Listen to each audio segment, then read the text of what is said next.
Now, this week we're marking 60 years of the NHS. One of the biggest challenges facing doctors is the detection and treatment of cancer.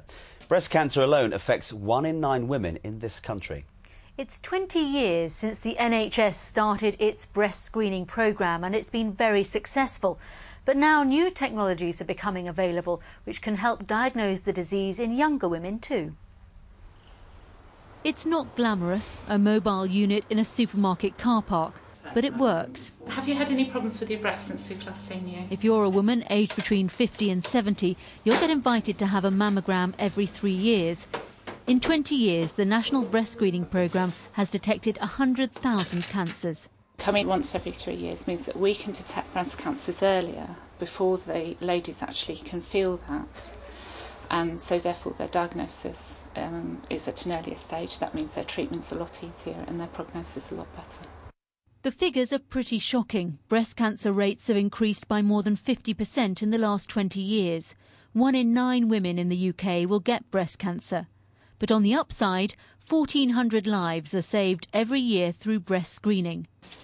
One of those lives belongs to Judith Philp from Norwich. Her breast cancer was picked up during a routine mammogram. After successful treatment, she's now healthy and very grateful. Well, it means I've now got a life. I'd say to everyone, don't ignore it. When you're asked to go, go. And I've heard people say it's painful. I don't really think 5 minutes of pain is a problem when it's going to save your life. Mammograms are X-rays, the standard diagnostic tool for breast cancer.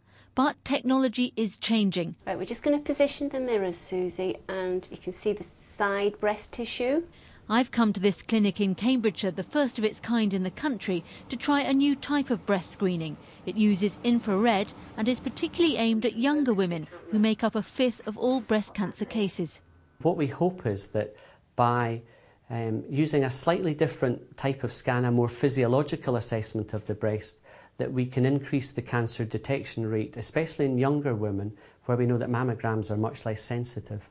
The infrared scan shows the temperature changes in your breasts during a period of cooling. If there's a tumour, it's likely to remain hotter because of the blood supply. It can be done on its own, but I'm also advised to have the more traditional mammogram so the results can be read together. The score comes out very, very low, showing a very low risk of breast cancer.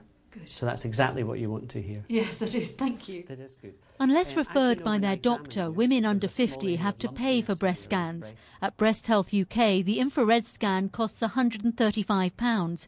With a mammogram as well, the cost is £325.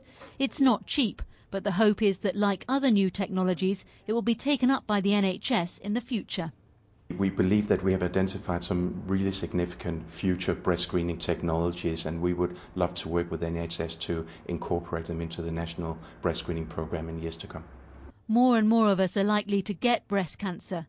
The good news is that fewer and fewer of us are likely to die from it.